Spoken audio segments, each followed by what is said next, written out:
Good morning students. हम पिछली कक्षा में बीए सेकेंड ईयर में जापान का संविधान पढ़ रहे थे, जो कि आपके सेकेंड यूनिट में है।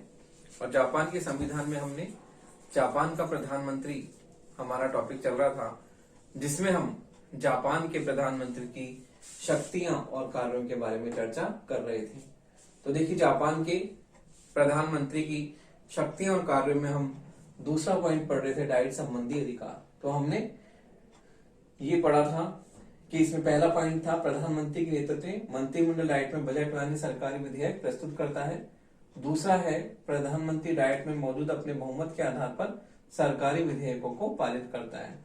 तो इस प्रकार से हम देखते हैं कि डाइट में जो है प्रधानमंत्री अपने बहुमत के आधार पर विधेयकों को प्रस्तुत भी करता है और विधेयकों को पारित भी करता है। अगला पॉइंट हम देखते हैं। अगला पॉइंट है डाइट में किसी मंत्री या मंत्रिमंडल की आलोचना होने पर, डाइट में किसी मंत्री, तीसरा पॉइंट है डाइट में किसी मंत्री या मंत्रिमंडल की, किसी मंत्री या मंत्रिमंडल की आलोचना,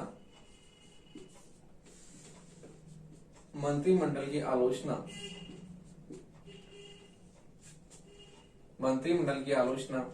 होने पर, मंत्रिमंडल की आलोचना होने पर प्रधानमंत्री आलोचना का उत्तर दे सकता है। प्रधानमंत्री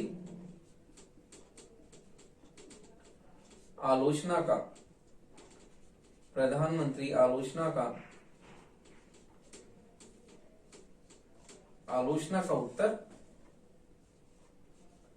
दे सकता है।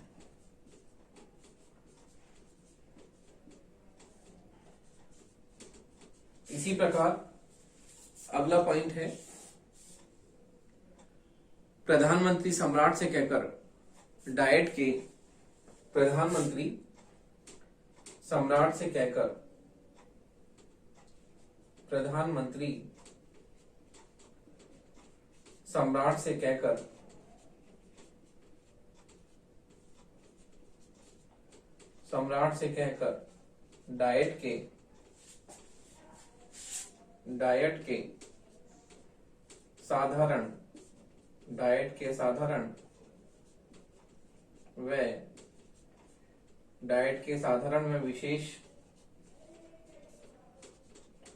डाइट के साधारण व विशेष अधिवेशन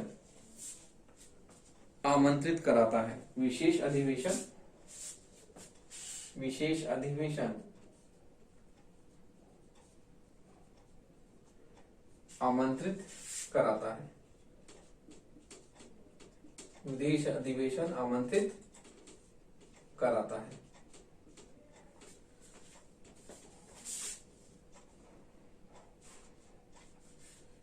विशेष अधिवेशन आमंत्रित कराता है। अगला बिंदु है, अगला पॉइंट है प्रधानमंत्री को डाइट के प्रथम सदन को विघटित करने का अधिकार है। प्रधानमंत्री को डाइट के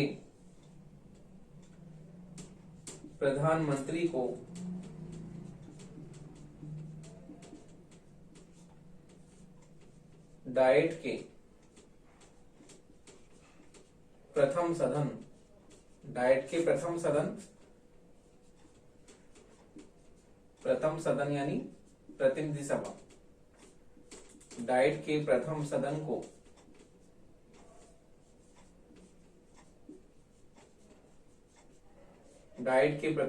को भंग करने का, डाइट के प्रथम सदन को भंग करने का अधिकार है।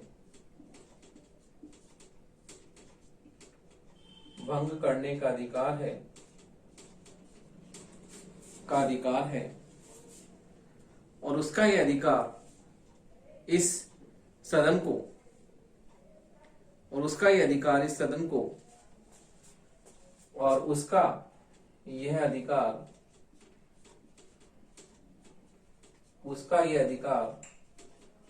सदन को उसका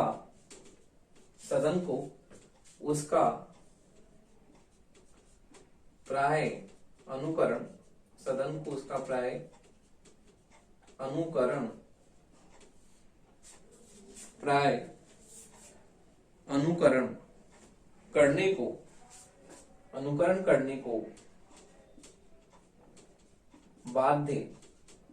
करने को बाध्य करता है।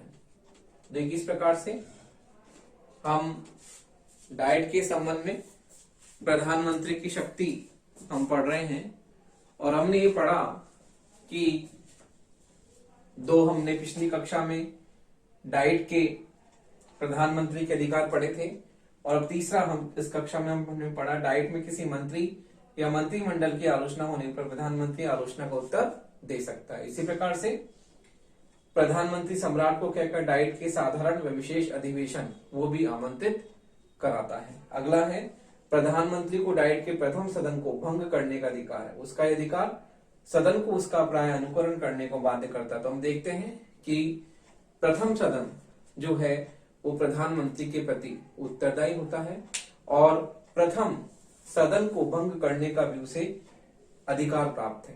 तो इस प्रकार से हम देखते हैं कि प्रथम सदन को भंग करने का अधिकार प्रधानमंत्री को प्राय प्राप्त होता है। तो इस प्रकार से प्रथम सदन जो है उसके अनुकरण करने के लिए पूरी तरह से हम देखते हैं कि किस प्रकार जो है इसमें बाध्यता दिखती है।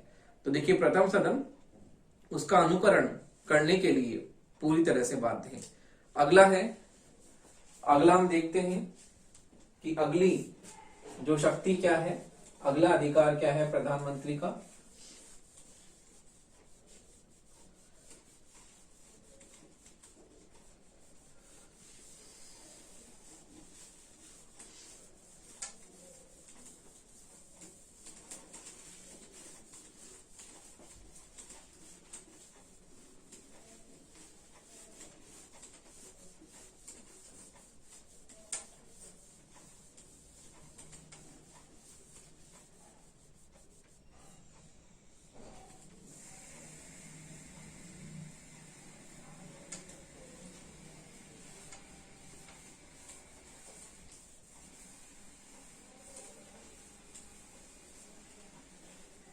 तो देखिए अगला जो अधिकार है वह है सम्राट एवं मंत्रिमंडल के बीच कड़ी। सम्राट एवं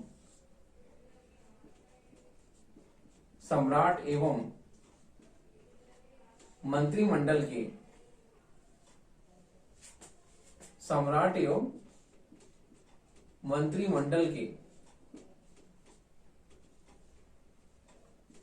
बीच कड़ी। सम्राट एवं मंत्रिमंडल के बीच कड़ी। तो देखिए प्रधानमंत्री सम्राट और मंत्रिमंडल के बीच कड़ी के रूप में कार्य करता है। ये उसका महत्वपूर्ण हम देखते हैं किस प्रकार से जो है उसका अधिकार है कि प्रधानमंत्री मंत्रिमंडल तथा सम्राट के बीच में कड़ी का काम करता है। तो देखिए प्रधानमंत्री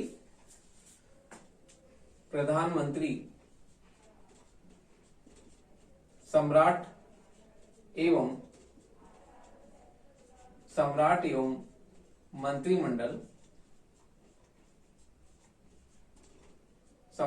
मंत्रिमंडल के बीच कड़ी के रूप में कार्य करता है। कड़ी के रूप में कार्य करता है।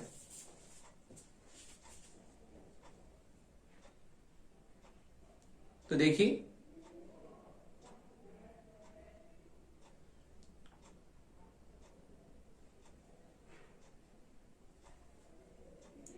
हम देखते हैं कि ब्रिटेन में जहां सम्राट किसी प्रशासनिक मामले में किसी मंत्री को परामर्श एवं मंत्रणा हेतु आमंत्रित कर सकता है तो देखिए जहां ब्रिटेन में सम्राट,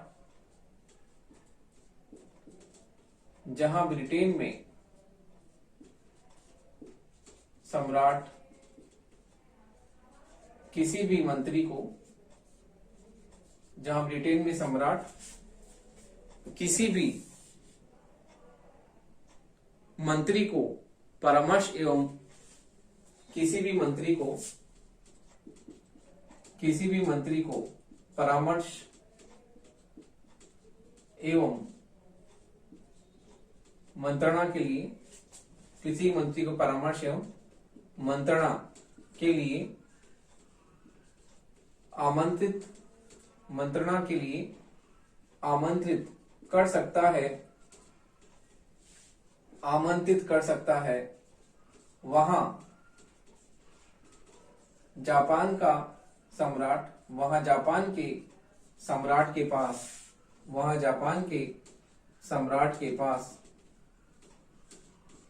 ऐसा कोई अधिकार,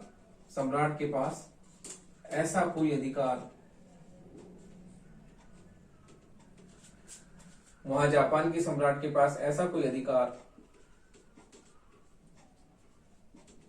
उसे प्राप्त नहीं है, ऐसा कोई अधिकार उसे प्राप्त नहीं है।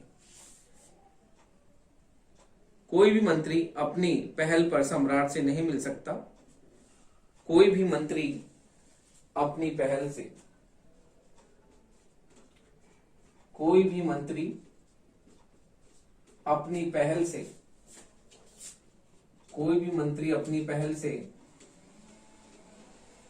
सम्राट से नहीं मिल सकता,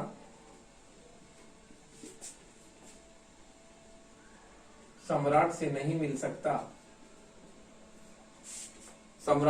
मिल सकता है, अपितु वह प्रधानमंत्री की नहीं मिल सकता है, अपितु वह प्रधानमंत्री की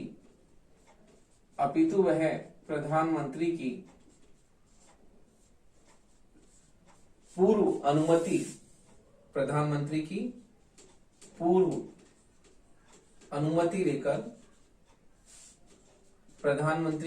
अनुमति लेकर ही सम्राट से मिल सकता है,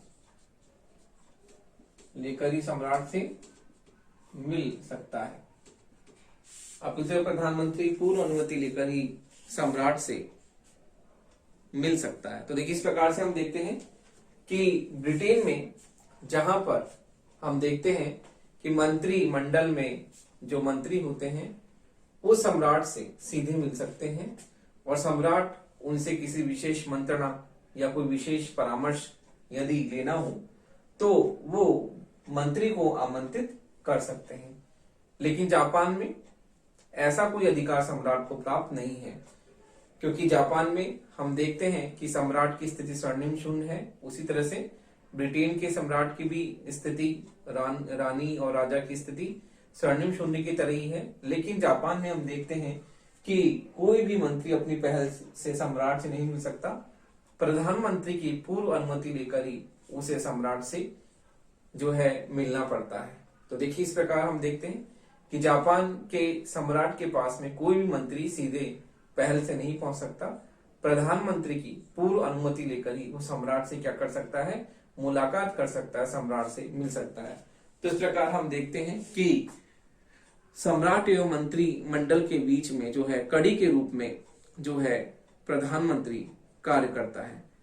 तो देखिए अगला है उसका जो अधिकार है नियुक्ति एवं सम्मान संबंधी अधिकार। तो देखिए अगला है नियुक्ति एवं सम्मान संबंधी अधिकार। नियुक्ति एवं सम्मान संबंधी, नियुक्ति एवं सम्मान संबंधी अधिकार। नियुक्ति एवं सम्मान संबंधी अधिकार। तो देखिए सभी उच्च एवं महत्वपूर्ण प्रशासनिक पदों पर सभी उच्च एवं महत्वपूर्ण प्रशासनिक पदों पर, सभी उच्च एवं महत्वपूर्ण प्रशासनिक पदों पर,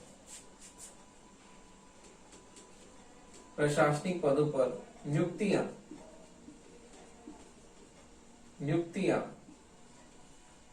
सम्राट द्वारा की जाती हैं। नियुक्तियां सम्राट नहीं, प्रधानमंत्री। नियुक्तियां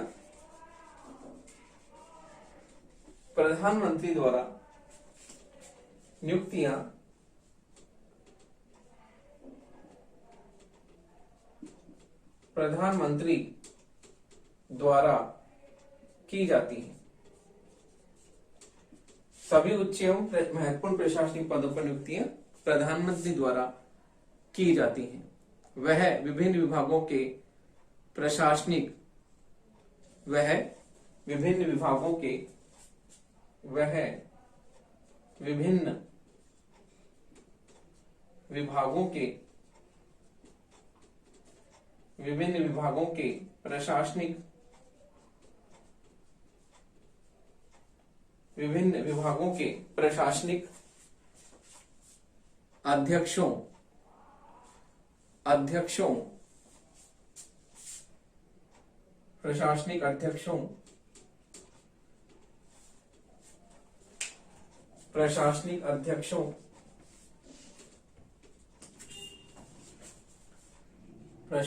अध्यक्षों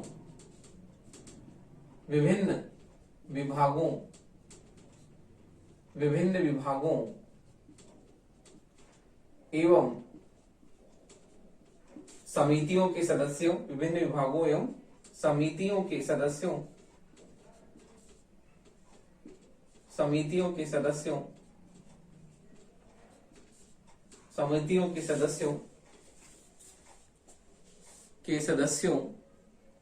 विदेशों में भेजे जाने वाले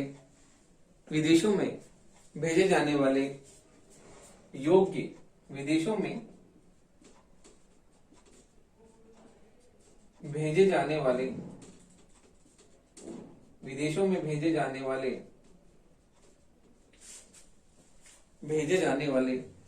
विशेष राजदूतों, योग्य राजदूतों,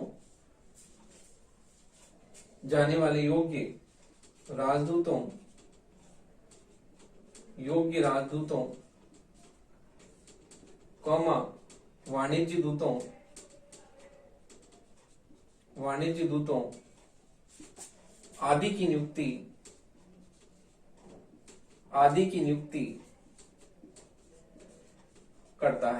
नियुक्ति करता है। तो देखिए, इस प्रकार हम देखते हैं कि प्रधानमंत्री नियुक्तियां एवं सम्मान संबंधी उसे विशेष अधिकार प्राप्त हैं। तो इस प्रकार से हम देखते हैं, इसी प्रकार प्रधानमंत्री विशिष्ट योग्यता एवं उपलब्धि, इसी प्रकार वह विशिष्ट योग्यता इसी प्रकार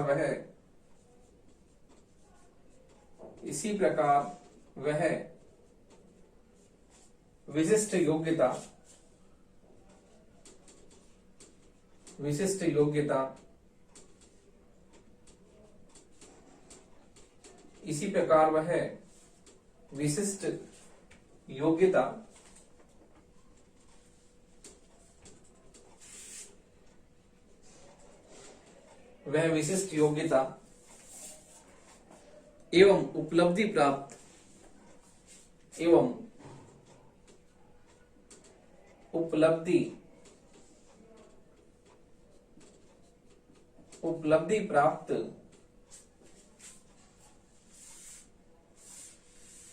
नागरिकों को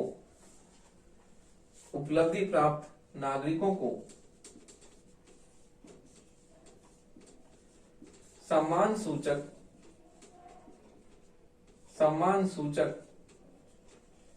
पदवियां सम्मान सूचक पदवियां प्रदान करता है।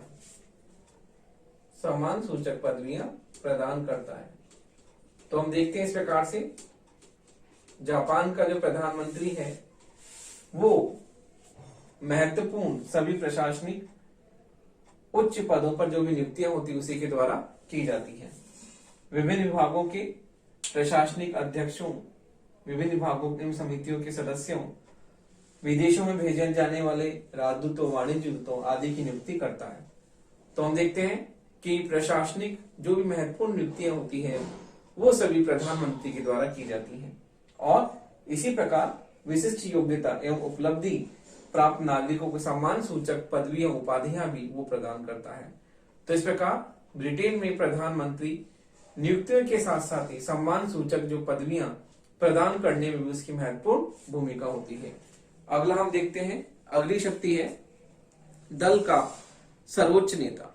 तो देखिए दल का सर्वोच्च नेता, दल का सर्वोच्च नेता,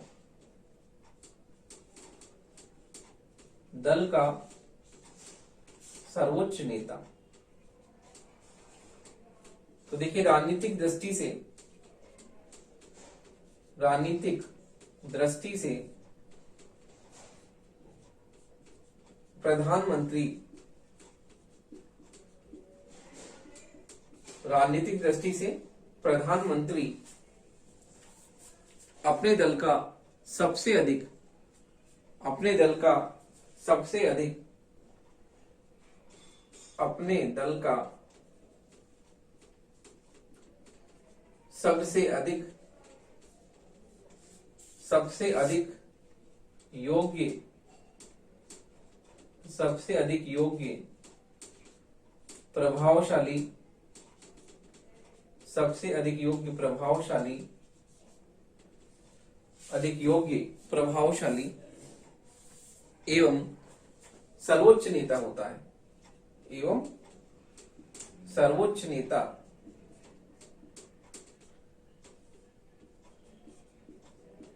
सर्वोच्च नेता होता है।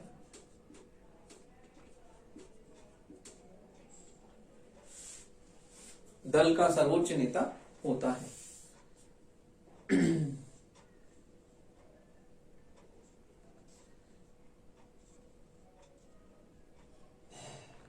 तो देखिए बहुमत दल का नेता होने के कारण,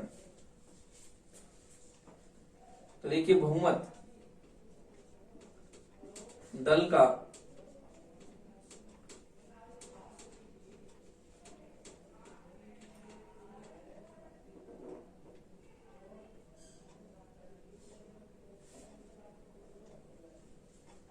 बहुमत दल का नेता होने के कारण, बहुमत दल का नेता होने के कारण वह जनता का, वह जनता का सर्वोच्च प्रतिनिधि, जनता का सर्वोच्च प्रतिनिधि, जनता का, संपूर्ण जनता का प्रतिनिधि होता है, संपूर्ण, सॉरी, जनता का, संपूर्ण जनता का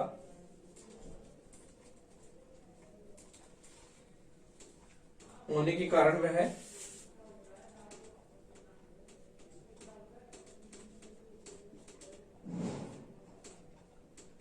संपूर्ण जनता का,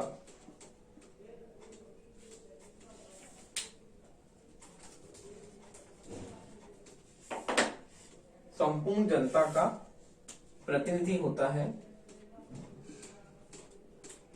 संपूर्ण जनता का प्रतिनिधि होता है तथा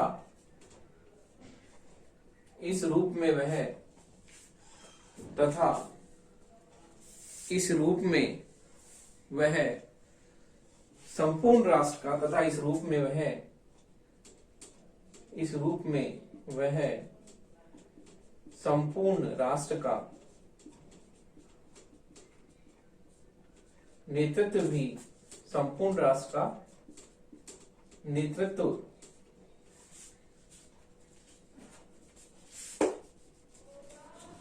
संपूर्ण राष्ट्र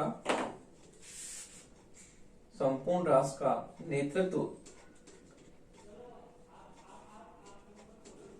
नेतृत्व भी करता है। तो देखिए, दल का सर्वोच्च नेता प्रधानमंत्री होता है और अपने दल का, क्योंकि प्रधानमंत्री दलीय आधार पर ही चुना जाता है, और अपने दल का सर्वोच्च नेता वो होता है। तो राजनीतिक दृष्टि से अपने दल का सबसे योग्य, प्रभावशाली, सर्वोच्च नेता होता है। तो बहुमत दल का नेता होने के कारण वह संपूर्ण जनता का प्रतिनिधित्व करता है, और इसी प्रकार वह संपूर्ण राष्ट्र का नेतृत्व भी करता है। तो हम देखते हैं कि प्रधानमंत्री संपूर्ण राष्ट्र का नेतृत्व करता है। तो इस प्रकार देखते हैं कि दलीय आधार पर उसका निर्वाचन होता है, और दलीय आधार पर निर्वाचन होने के कारण दल का सर्वोच्च नेता वो होता है। तो इस प्रकार हम देखते हैं कि प्रधानमंत्री की जो है दलीय भूमिका भी महत्वपूर्ण होती है।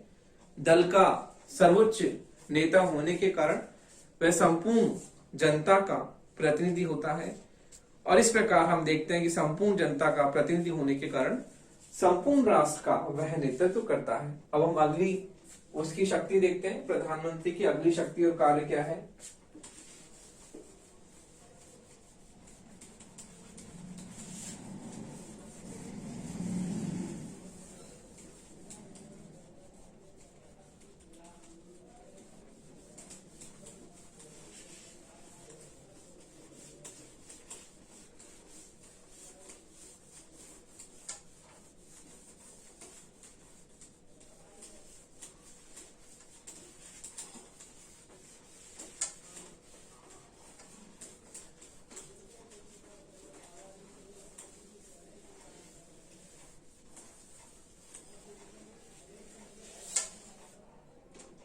देखिए, अगली शक्ति और कार्य है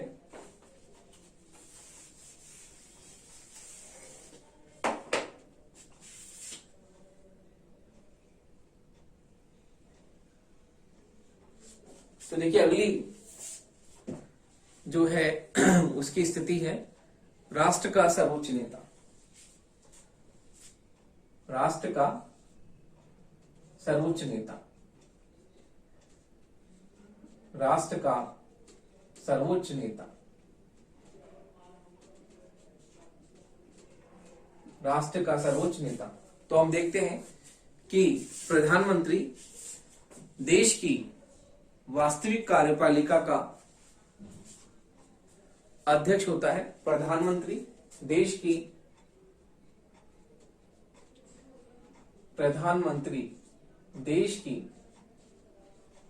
वास्तविक कार्यपालिका का अध्यक्ष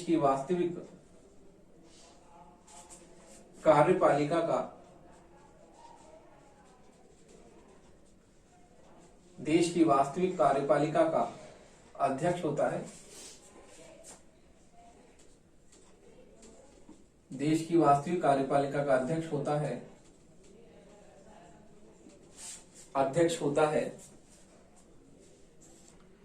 और इस नाते वह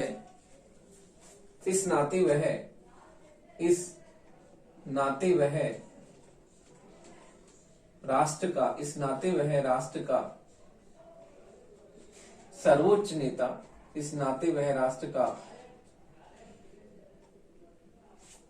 राष्ट्र का सर्वोच्च नेता भी होता है। इस नाते वह राष्ट्र का सर्वोच्च नेता भी होता है। तो देखिए, राष्ट्र का सर्वोच्च नेता प्रधानमंत्री होता है, और हम देखते हैं कि देश की वास्तविक कार्यपालिका का अध्यक्ष होने के कारण वह राष्ट्र का सर्वोच्च नेता भी होता है। तो देखिए, इस प्रकार से प्रधानमंत्री देश का सर्वोच्च नेता होता है, क्योंकि संसदीय शासन व्यवस्था में दो तरह की कार्यपालिका होती है, नाम मात्र की और वास्तविक। नाम मात्र की कार्यपालिका का अध्यक्ष सम्राट होता है, जबकि वास्तविक कार्यपालिका का अध्यक्ष प्रधानमंत्री होता है। तो इस नाते हम देखते हैं कि प्रधानमंत्री देश की जो वास्तविक कार्यपालिका का अध्यक्ष होने के नाते वह राष्ट्र का सर्वोच्च नेता भी होता है।